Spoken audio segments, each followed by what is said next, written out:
Hi, I'm Jason Grover from ThatShelf.com. We're here to talk about Joni Mitchell Archives Volume 2. Shelf. So those of you that are fans of the channel know that I'm a huge Joni Mitchell fan, and we've had the extraordinary year of a couple years, I guess, of her finally sort of dusting off a bunch of the stuff that has sat in the vaults for many eons, it seems.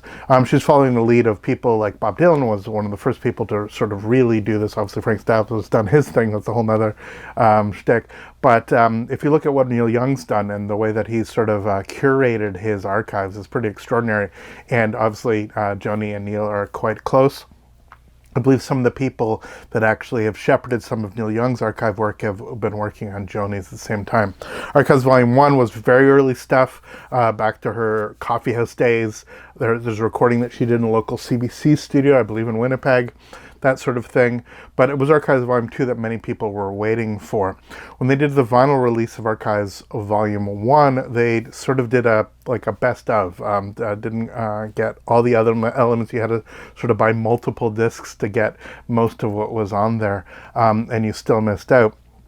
What they did this time was there was a digital release and then a vinyl release, and everybody knows because of manufacturing issues, because of all kinds of stuff, vinyl is taking a heck of a lot longer than it used to actually produce. It's much more labor intensive, and the logistics and shipping and all of that nonsense takes a long time. So I think it was about a year ago I actually ordered it, and then just today, here we are in February 2022, I finally got the release. Now, this sort of ties itself to this box, which we've done a video of before. These are her first 4 records, remastered, as we're third or fourth time by Bernie Grundman. Song to a Seagull, Lays the Canyon Clouds, and Blue, sort of culminating in the Blue release, considered by many one of the greatest albums of all time. It's actually her next series, sort of what will be Archives Volume 3, with the Court and Spark period leading into some of the live stuff and the more jazzy stuff, the Mingus, etc. We'll see how that all splits out. But that whole era, the 1970s era of Joni Mitchell, is so insanely great. And in a funny way, I think she's getting more her due recently. There was a time where it was only people like Prince that were sort of jumping up and down about how incredible Joni is. And I think that people are sort of looking around and realizing, here's this woman who's, thankfully, her health is much better. So she's getting out more, and by doing this to her music, by allowing it to be showcased in such a way, I think you're going to find generations of new fans. She got a Kennedy Center honor recently. There's lots and lots going on. So the Archives Volume 2, big set, it just arrived, and so here we are. I figured we would like to see what's in it. It comes in its own crazy box. Now, the digital version was available sort of everywhere. The Live at Carnegie element of this was available both on her website and a regular retail black and a white version. I've done a couple of videos about that with some issues that we had with the white vinyl for it. But this hefty box was apparently exclusive to her website alone. So it's one of the reasons that we had to wait. One of the reasons it cost me a fortune in duty, unfortunately. Yes, I said duty. Inside here, we have one of these nice sort of boxes that they have boxes on top of boxes. And here we are. Let's see if I can do this without too much drama. Oop. There's Joni. So let's pull it out here as carefully as I can.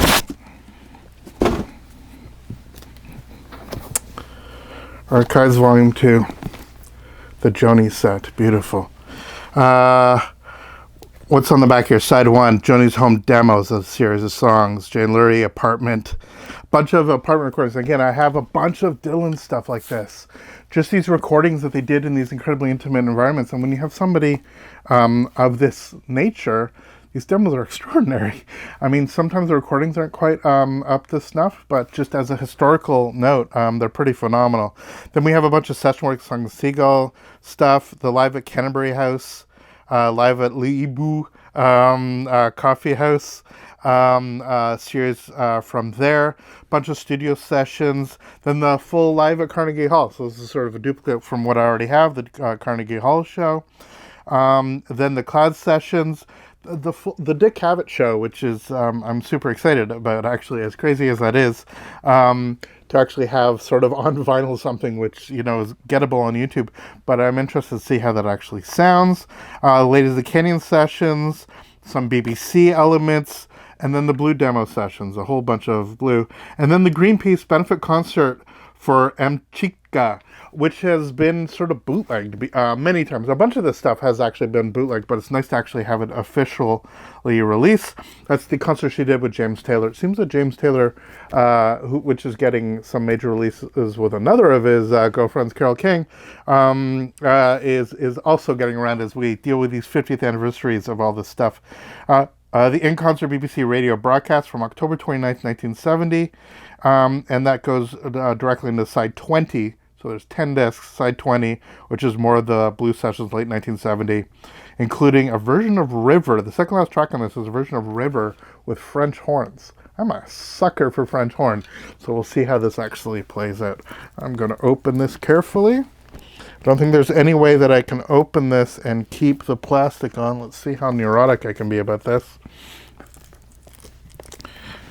I might be able to do this way. We will see as I carefully perform surgery on this package, ideally without cutting into the cardboard. Okay.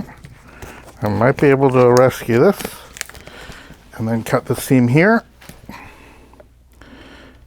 This is one of those things that I really wish somebody would invent a particularly good outer plastic to actually save these boxes from shelfware, but that's another story. Incredible YouTube stuff going on right now, watching me open a box. But you know, that's what all this is for. So the JMA Archives logo on the top, Joni Mitchell Archives, obviously. Inside, you get some bubble wrap. That's good bubble wrap. Big hefty bubble wrap. You have a book, 7-inch size book with a series of images, lyrics, that sort of thing. Not hardcover, but it certainly looks like it does a thing. We did get a 7-inch illustration when you actually bought the Live at Carnegie Hall. Or it might have been associated with this. I can't even remember. It's been so long since I've ordered it, which one came with which. But nonetheless, it's nice to have some of the illustrations. Again, a beautiful photo of her. And I like the little polar bear, obviously going back to her roots. And then we have records that look like this. So there's the first one.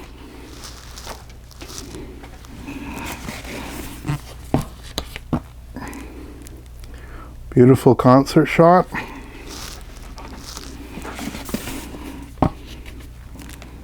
More Joni. This is the Live at Libu. I've seen this photo before. It was such a lovely one. There you go. Also an amazing photograph. The artist from behind, as it were. Looks like Carnegie to me. Joni in acoustic. More Live at Carnegie.